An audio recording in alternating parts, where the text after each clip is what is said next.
What's happening, YouTube? It's your homie Akuma coming back at you with another video. And today's video is just an updated deck profile from my major Shockwave list that took me to be able to play in the Open at Gen Con 2019 a couple of weeks ago. Now, we'll get to that in a second, but first of all, I got to give a shout out to Kye Huynh. He is the one that there was another guy that played it in top 32 at Gen Con as well. And I want to say they were the only two that ended up bringing Shockwave into top. But Kye Huynh, I have his list. So I will either pin his list or I will put it in the description for the list that he ended up bringing into the top 32. Now, I know he did make some changes because he showed me his list from his top 8, the preliminary, then also the list he brought into top 32 at the Open itself. But he ended up playing... Where's my skydive? Skydive, where you at? Okay, I lost my skydive. But he was, oh, here it is. Okay, so he was playing skydive with a star card because, you know, this is 24. This is my build with swoop. It ends up being 25, but he played skydive, so that was very cool to be able to, and you know, very strong to open with flame war, attack with the skydive, giving the skydive tough 3. Definitely has a lot of survivability. Definitely is not going to die the first turn. But for myself, I ended up discovering swoop by just looking through my wave 1 stuff and just kind of caught my eye. I'm looking at it. I see he's a specialist, and I'm just looking through all the characters in general, you know, trying to find not necessarily new teams, but support characters. And, you know, I'm seeing his 6 stars, and about a minute later, it clicked. Well, Shockwave has 14 stars, Swoop has 6 stars, and then who better than to put with a heavy blue deck than Flame War? She fits perfectly, so that ends up being the 25 stars. So he's very tanky. He shouldn't die on the first turn for the most part. I mean, depending on how much effort your opponent puts into it. Keep in mind, they can only activate 1 action or upgrade per turn. But yeah, so Swoop is pretty cool. He usually, his alt mode effect doesn't normally come into play, but if he happens to still be living late game, I can potentially still flip him to his alt mode to move 1 damage from him onto an enemy. So hey, a zap built into a character is very cool. But overall, he ended up working out very well on the wheel turn. Again, if he's still alive, flipping him to his bot mode, having 5 attack out of nowhere, and then putting an Energon Axe. By the way, that's one card I played in my top 8 preliminary that I'm not playing currently now, but all of a sudden put an Energon Axe on him, making him 8 attack in a blue deck. Just kind of made throw your opponent off, something that they weren't anticipating or calculating for, or, you know, looking out for. So with that, on top, in tandem with what I just said, my current Shockwave list is actually just like version 5 or 6 for me. It's actually not the exact list I top 8 of the preliminary with, because I forgot to either write it down or take a picture of it so I can just show you exactly what it was card for card. But just know that some of the cards in it are changed. As I get to them, if I can remember, I will mention these are the cards I swapped out, you know, or I know I definitely added in. I just forgot exactly what I took out at the time. But without further ado, I think that's all there is to talk about with my deck. Of course, we all know what Major Shockwave does. Great card. I'm hoping that Siege 2 comes out with a lot more secret actions and Decepticon cards for him to be able to utilize. Of course, this deck has a very big disadvantage in press the advantage. See what I did there? Card's great, you know, orange-green icon, and people are playing in 3s now. It used to be in 2s, but now it's even in 3s. People are really catching on, or have finally caught on to how good the card is. Ever since I first seen the card when it came out Wave 2, it was immediately one of my favorite cards. I was like, yo, this card is broken. I love it. But as much as I'm an Autobot player, and I love Autobots, I do wish that whenever I sleep of a Decepticon deck, I'm like, man, but press the advantage. Now, with that being said, this is one deck that can handle press the advantage very well. With some main deck cards, actually, I have, well, not just in general, he can actually tank a hit pretty well for the most part. And, you know, I have a card in my main deck that's usually in the side deck, but I'll talk about that here in a second. But yeah, so the future of Decepticons looks bright, honestly, because Megatron's on the cover of Siege 2, so I'm assuming, we're all assuming and anticipating Decepticons getting a lot of help for the next set. So without further ado, I'll go ahead and jump right into the deck profile. Alright guys, so I'm here with the deck profile and jump right into it, of course, to start with none other than, you guessed it, Security Checkpoint. Now this card, of course, is great whenever you use it, getting at least 2 cards out of your opponent's hand, getting Bashing Shield out of their hand when they just got it on their attack flip, and they, you know, got the Bashing Shield, or you know, they have whatever in their hand. They just played a treasure hunt. That's one of the best times to get it too. If they got like a +3 on the treasure hunt, you play this card and you strip them of all their upgrades, and then now they're like, man, got to search for another upgrade. So not much more to say about this, but next up we have 3 the bigger they are. Now the bigger they are is of course mandatory in decks like these. Flame War can get in, Swoop can get in, and Shockwave can only get in on characters like Combiners or Omega Supreme or Metroplex. So anytime you usually put it on Shockwave, it's usually just a +2 boost to try to KO a character. But not too much to say about the bigger they are. Next up, we have 3 Battlefield Report. Now, I've been toggling between 1 and 3 of this card for the longest. I think I started with 3, and I started with 3 solely because he was on the card. It's like, no, I'm joking. But this card is very good in this deck because Shockwave, of course, has bot mode ability. You're able to set a secret action, you know, from your top of your deck or in general from your hand. Draw 2 cards, and then you play, and you have to stack a card from your hand on top of your deck. Now, of course, it's great to get rid of security checkpoints that you don't plan on using, or handheld blasters, which are ideal. But sometimes you just need 2 cards to just draw in general to dig deeper into your deck to get into some of your answers for your opponent's setup. So yeah, I'm playing 3 for now. Again, excuse me, and I like this card a lot. I'm playing another bit of secret actions in here, but we will get to that in a little bit. Next up, we have 3 Reclaim. Now, Reclaim is one of my favorite cards in this deck. It's a Decepticon card. It has the Decepticon symbol. It comes out of the Devastator structure deck, and then it also is a blue icon, which is nice. And what it reads is, you may put the upgrade from your scrap pile on top of your deck. So ideally, I normally only usually use this to get Shockwave's weapon, the Gamma Launcher, and then I'm able to literally play the Gamma Launcher as well off the top of my deck and discard a card from my opponent's hand. Now, you're also able to get any other upgrades, whether it's armors, utilities, whatever, to the top of your deck. And then while he's in bot mode, what is nice is you're able to flip him to alt mode to draw a card, and your opponent scraps a card, and then you just automatically just draw that card to your hand. So it acts like what the card actually does, you know, because for the Devastator deck, if you have 3 or more counters on your tower, you draw a card, so you essentially just add the card to your hand. So it's pretty much the same thing with Shockwave's effect, and it's nice to be able to grab whatever you need. So 3 of those. Next up, this is the card I was talking about. I'm playing 3 of my other secret action, rather. Now, and I'm also main decking a card that you would normally side deck. Now, with Press the Advantage, with orange decks in general, with Cars just winning the event, both decks in the finals, both being orange decks, I feel like this is one of the first times that we will be main decking cards that we should normally side deck, especially in a Decepticon deck, because you need to be able to stop things like Press the Advantage, etc. And this card just simply gives you a better game 1, a better chance of winning game 1. So it's a meta call for me in your area. If you know you're playing against heavy blue decks and you know there's just about no orange, you can easily take these out, side deck these, maybe put hiding spot in this in this card's place, or maybe even like another card I'll show you here. You can, potentially add. But it is a secret action, so it also helps to play off of Shockwave's effect. Now, I am playing, I think, about 10 or 11. 10 or 11 secret actions and or Decepticon cards. When I first started playing this deck, I wanted like 18, almost half of my deck to be Decepticon cards. But there just aren't enough good ones that are worth playing right now. Like, I also cut Underhanded Tactics. I was playing Underhanded Tactics for a while, but every time I had it, even if I played it off the top, it was always underwhelming. So 3 I was going to say incoming transmission, Infiltrate.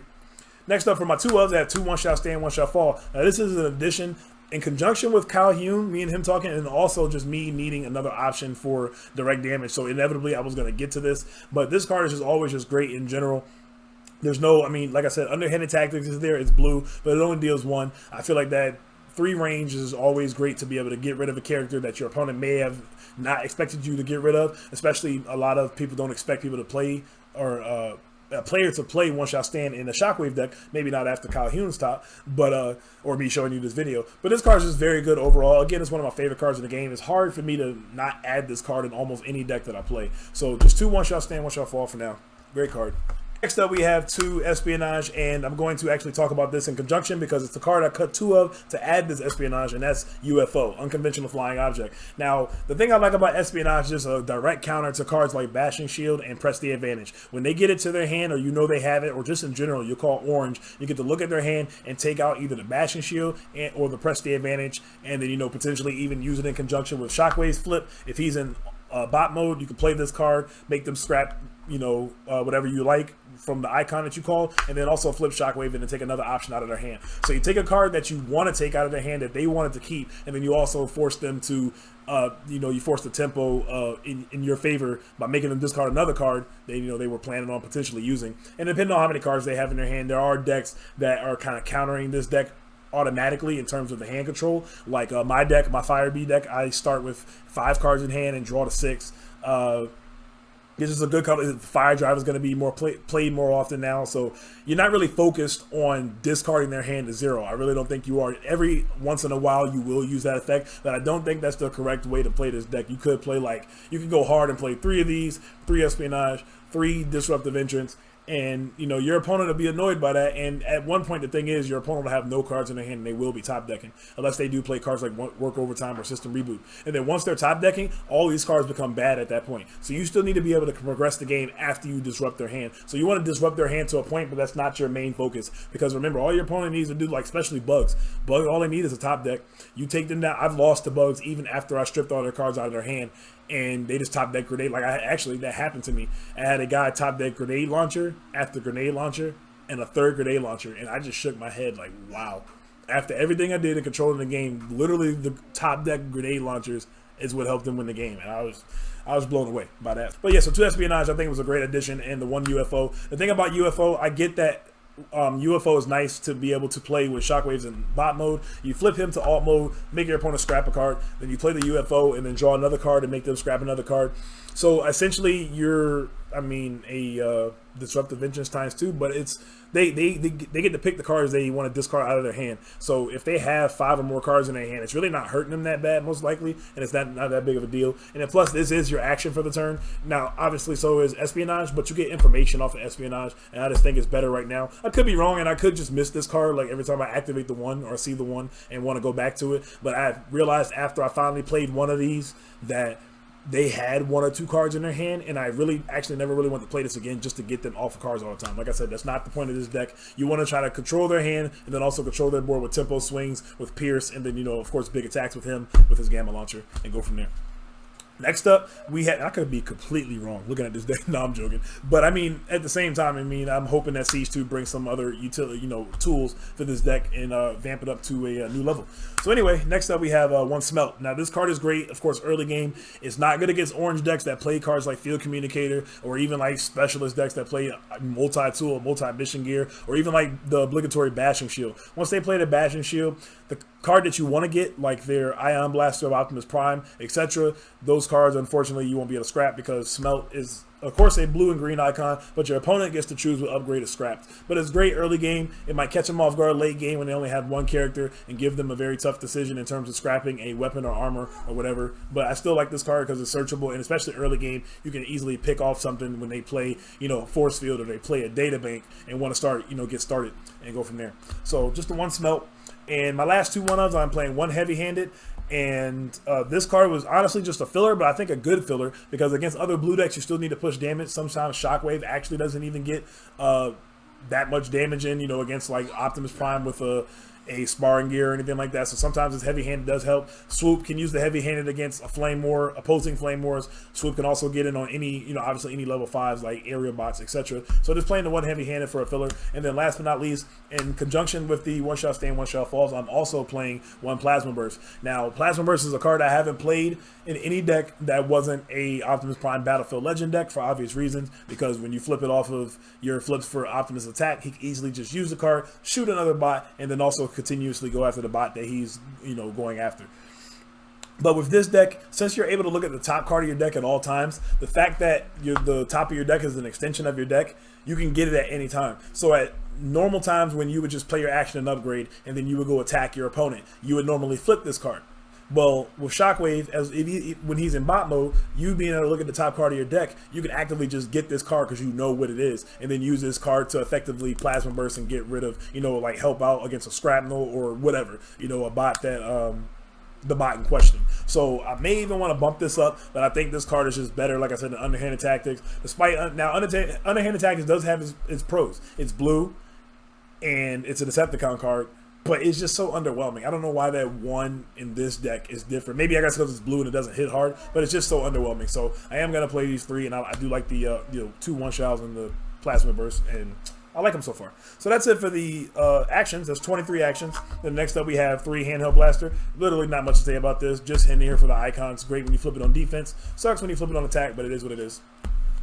Next up, we have 3 Gamma Launcher. Gamma Launcher, of course, is the heart and soul for Shockwave to be able to use. You can grab this with Reclaim from your scrap pile, and then also play this off the top of your deck because it's a Decepticon card. Keep in mind, you can literally just play cards off the top of your deck. You can almost never play a card in your hand as long as the card is like literally as if it was in your hand. So it's just nice to be able to play this off the top. Of course, you know, a very nice but small combo is to Reclaim the Gamma Launcher on top, and then play this off the top, then equip on the Shockwave, and then flip Shockwave to bot mode, or excuse me, to alt mode, and then make your opponent scrap another card. So scrap 1 for the Gamma Launcher, scrap 1 for the Shockwave. Very strong. And of course, one of the most important things about this weapon is you can have 2 in the armor slot, which gives him plus 4 attacks. So he's a 10 in this mode, 11 in the other mode, and that's with not, you know, without no other any other attack boost. So very strong card. Love it. Next up, we have 2 Laser Cutlass. Of course, these can only be worn by Flame War and Swoop, but against blue decks, this helps against any deck in general. You just get that guaranteed 3 damage, which is very nice. And I like this card a lot. You can grab it off Reclaim, flip Shockwave into alt mode, and grab this card off the top, play it on your Swoop or Flame War, and get in there. And for last but not least, I'm playing 1 Scoundrel's Blaster. Now, I will say, so cards that, like I said, I wasn't playing in my top 8 preliminary game to get to the Open. I wasn't playing the one-shot stands. I wasn't playing heavy-handed. I wasn't playing the espionages, but I added those. The infiltrators I was already playing, which helped a lot. And I think I added a 3rd battlefield report. And this is the card I actually did not play. I didn't play this because I'm dumb. No, I'm joking. I didn't play because this was an Energon Axe, and I felt like the Axe was stronger, but the Axe made me do more work. And what I mean by that is if I wanted Flame War to go in for an attack, if I had Reclaim, let's say I had a Gamma Launcher already in my hand, and I also had Reclaim, if I wanted to get the Energon Axe or Laser Cutlass, which Laser Cutlass you have to do this for, but doing the play with Reclaim to stack a card on top of stack an upgrade on top of your deck, and then flip Shockwave back to alt mode was cool to just grab that upgrade. But it was just, I felt like I would have to do too much work in, you know, in terms of using his flip. Like, what if I didn't want to flip him that turn because, you know, for whatever reason the case may be. So playing this on top is also similar to having Gamma Launcher on top of your deck as well, because you just stack this and then you can play it off Shockwave's effect. Of course, now you can just attack with your character and then just trade a card in your hand for the for the Scoundrel's Blaster if need be. But generally, this card is literally just in here for Flame War. It's made for Flame War. Of course, Autobot decks are the heaviest decks played out there right now. If you get this on Flame War with her, the bigger they are, she'll be at, what's that, 7 attack, 7 Pierce 6. So that's always nice, and you know, you go from there. So just the 1 Scoundrel's Blaster, and I don't think it's like correct or incorrect to play it. Honestly, like I said, I did fine and didn't miss the Scoundrel's Blaster, but I'm revisiting it. Let's just say that for this version. Next up, we have let's talk about the utilities real quick. I am playing 3 Field Communicator. Not too much to say about this. Every character on the battlefield can wear it. And, you know, playing the extension off the top of your deck, the fact that Shockwave is able to look at the top card at any time and play it off the top, and then it doesn't even cost you for your action for the turn. So, like, if you have that Plasma Burst, if you have that Gamma Launcher, you have that one-shot stand, one-shot fall, or whatever, it's nice to just be able to play this right off the top, and, you know exactly what you're playing off the top, you know, because of his effect. And I kind of just said that like 2 or 3 different times the same way. But you guys get how good Field Communicator is. And then for my upgrades, last but not least, we have 2 reinforced plating, we have 2 sturdy armor, and then we have 1 sparring gear. Now, this ratio could be mixed up. It could be 1 sturdy armor and 3 reinforced platings, because remember, your Reclaim can get any of these. But we have 3 green icon search armors, which is nice. I wanted to, you know, normally I think at one point this was 2 sparring gear, but those oranges actually just really, I'm already playing the 1 Shows, and I think I was playing a hiding spot at one point. But I just think this armor lineup is solid for now. Sturdy armor of the 3 rock, paper, scissors armors, it's in competition with Reflex Circuits for being the best of the 3.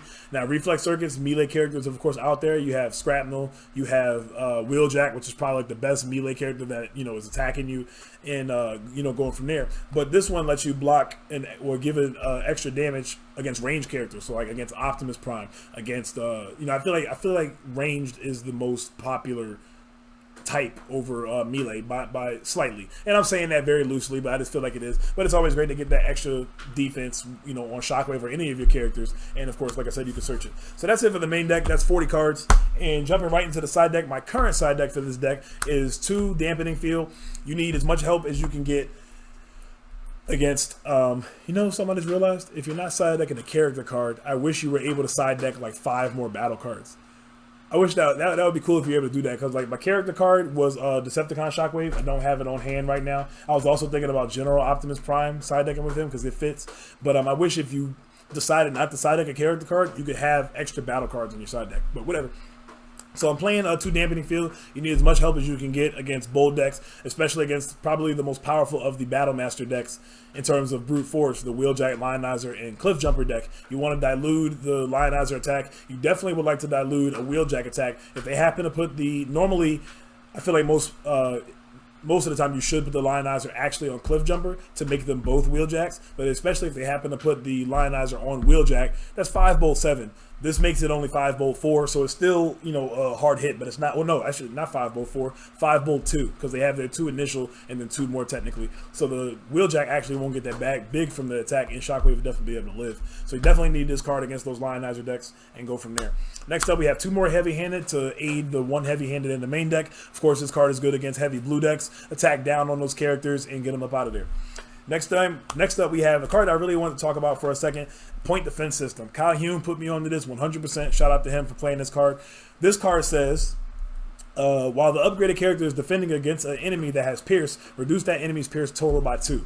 I had to read it a couple times because the first time I thought it said reduce the enemy's Pierce down to 2. You guys get that, down to 2. So like a bigger they are would go, well I guess bigger they are goes to 2 anyway. But like if they had Pierce 6, it would go down to Pierce 2. But lo and behold, it actually just takes away 2 Pierce. So if they have, you know, 7 Pierce 6, it'll just have 7 Pierce 4 at that point. But he told me that against blue decks, especially those heavy Pierce decks like the Absolute Pierce deck, you know, all the guys that Pierce, Flame or not Flame or RC, what's the, why am I blanking? RC, Trigger Happy, and Alpha Bravo, and Mirage. Against decks like those, taking away that 2 Pierce actually helped him to be able to get set up to, you know, combat back. Like that actual 2. And the way I look at it, the way that I ended up understanding it the most was realizing how important that 1 damage was, the power of 1. Whether it's attacking an opponent's character and leaving them at 1, or you attacking them and they leave their character, or they flip a blue, or you miss an orange, or you have zap to get rid of their character, or you have armor hovercraft to get rid of 1 character that they had that was damaged and then hit the rest of their characters. The power of 1. So this is the power of 2 in this sense. Reducing an enemy's Pierce by 2, he said, helped a lot. So I'm taking his word for it, and it sounds good. You can get this card off of Reclaim if you need it, so it's not always just gone. If you at least can see Reclaim, if you happen to mill all of these through your attacks and defense, you can grab this card, and usually you'll probably prioritize putting it on Shockwave, and it'll really slow your opponent down. Now it is an armor, and that's fine, because against most blue decks you really don't care to have a reinforced plating or sparring gear on your character anyway. So very nice card, and I'm going to look into definitely look into it.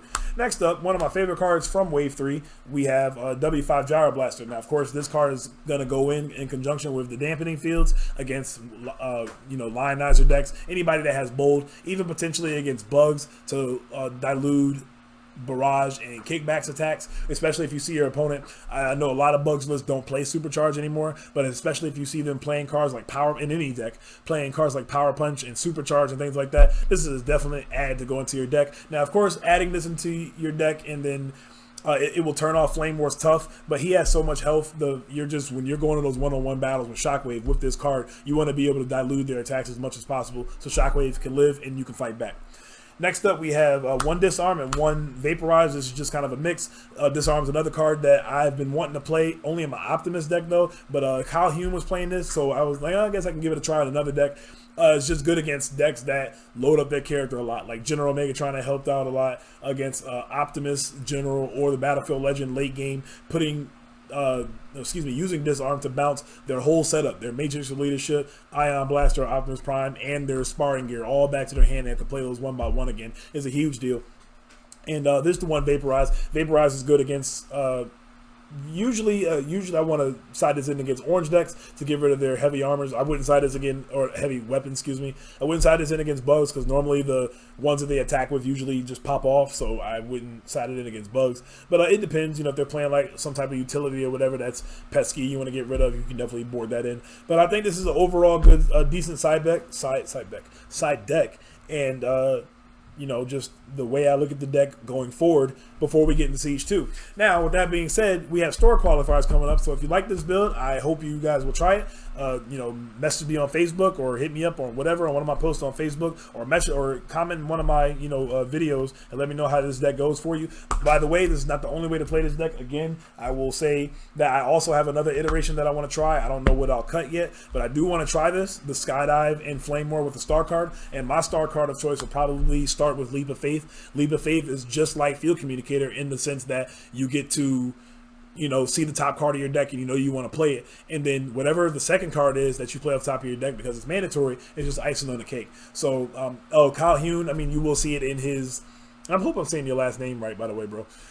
He played Bolt of Lightning in his deck, so he played 2 one-shot stands and a Bolt of Lightning. I'm kind of supplementing the Bolt of Lightning for a Plasma Burst, and then I'm also continuing to play this Leap of Faith and see how it goes. I don't know what's going to happen, but I don't think it's going to hurt too much. I feel like it can only be good. I don't think it'll, I guess unless I flip like a handheld blaster off of my second card like every time, that'll probably be the point where I get pissed off and take the card out, or just, you know, just never hit anything that'll help. So with that, that's it for the deck profile, guys. I hope you guys enjoyed. And again, I will have my deck and Kyle's top 32 deck in the link in the description. And be looking forward to my top 8 match. I have one more match to post from Gen Con at the Open, and it's going to feature Brad Wellman, who is the eventual runner-up of the entire tournament. Got second place. Shout out to him. And Zach with the Lionizer Cliff Jumper Wheeljack deck versus, you know, me and my Fire Beast. So that'll be an interesting match to see, and can't wait for you guys to check it out. Can't wait to do commentary over it. You guys know I love doing that. I think it's probably my favorite thing to do on this channel. And yeah, all about that commentary and my deck profiles. So that's it, guys. I'm gonna head out. You guys have a great day and or a great night whenever you're catching this video. This is S.Akuma heading out. Peace.